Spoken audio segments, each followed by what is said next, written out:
This is a disclaimer. If you wash your hair every day and you think that it is gross if others do not wash their hair every day just like you, then you should exit this video now. However, if you don't wash your hair every day, or maybe you do and you're just open-minded, but it takes you 2 to 4 hours to straighten your hair, flat iron it, or blow dryer it, however you might, and you want to be able to keep this longer because you don't want to have to do the whole process over again, or you don't want to have to keep using a flat iron in between as often, then this video is for you. This video is about my general tips that I do to keep my hair straighter longer. Now that the disclaimer is done, I just have to say, don't you guys think this is cute? It says, Mr. Steal Your Girl. It has a cool face. I don't know, I thought it was cute, but on with the video. The first step is to keep your hair in a high top bun. You want to keep it kind of tight.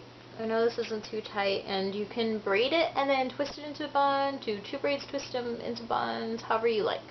But the whole point of that is, so after the first day, or maybe even to the second day, however long it takes, when your hair is like kind of pinned straight, after that, it'll probably get pretty humid, at least if you live in Florida, and your hair will get kind of frizzy, or maybe even just not really straight, and it'll just come out more if you sweat. Once you feel that way, that means you should probably just twist it up into a bun or a braid or something like that that just keeps it together, and leave it like that for whatever time you have that nobody's like looking at you. So that way when you take it out, it will come into like a kind of wave curl at the end type of thing. And I mean, some of you might not want that per se because you want stick straight, but you can take a brush and brush it out, or you can just use your fingers, or if you like it like that, just leave it. The way that it ends up looking is almost as if you have naturally straight hair, but you put a curling iron or something to make it like wavier through it. It looks almost like it's styled, which is kind of cool since all you're doing is putting it into a bun.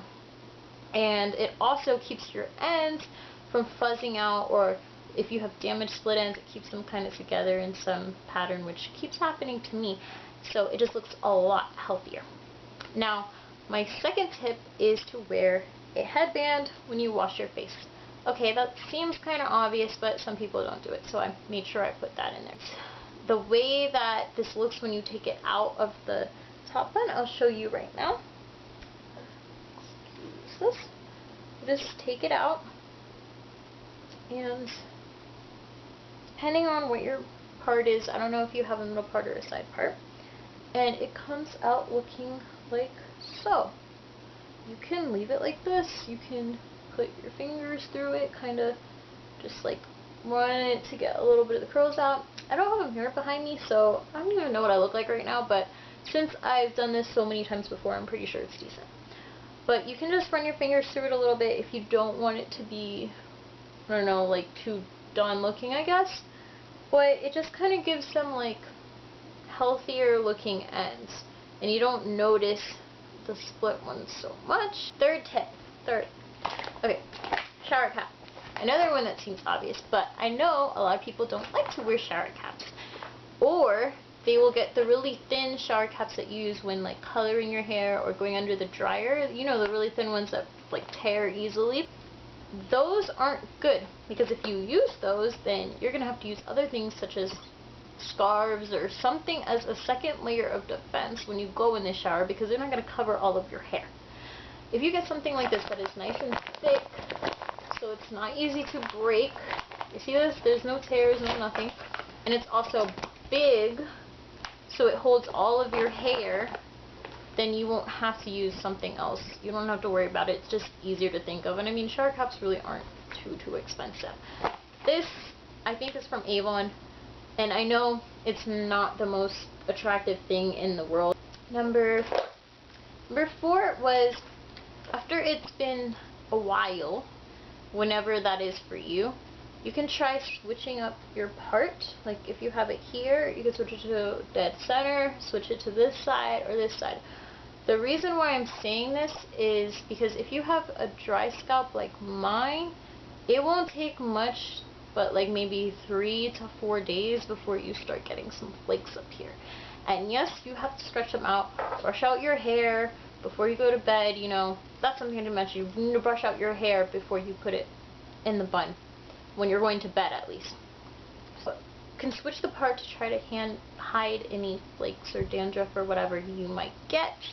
And if your hair is kind of like coming here where it's just like, even though you went through with a flat iron, it's still not looking so fresh, you can hide that as well, at least on one side if you want, and then just kind of take this over and put it behind your ear, or you get what I mean. The rule is to avoid using oil as much as possible. Now, if you have a greasier scalp hair area issue, then you probably understand why I'm saying this. Even if you have a dry scalp, you don't want to use oil, because if you're trying to keep your hair for a longer time straighter without using a flat iron over it again, or washing it and starting over this whole process, then, and I'm saying like over a week to 2 weeks, so your hair is going to create oil and it's going to accumulate up here. That's why I said to brush it before you put it in the bun when you go to sleep, so that you can redistribute that oil. But also, if you add more oil, then your hair is going to keep it and feel kind of greasy, and that's not really going to be too great. If you guys have any questions, comments, you know, leave them in comments, or you can inbox me. If you do inbox me, I do ask that you don't spam me with videos. And when I say spam me, if you're sending me a video personally that you feel that I would like, that is cool. As long as I don't see 2 and I have like my name along with 25 other names, then I know you're not spamming me. It's like they're just doing it so they can have a list of people and just have more people to send their damn videos to. And I'm sorry, I love free speech as much as the next person, but this is friggin' ridiculous. Okay? So, yeah. Any comments, questions, concerns, you let me know.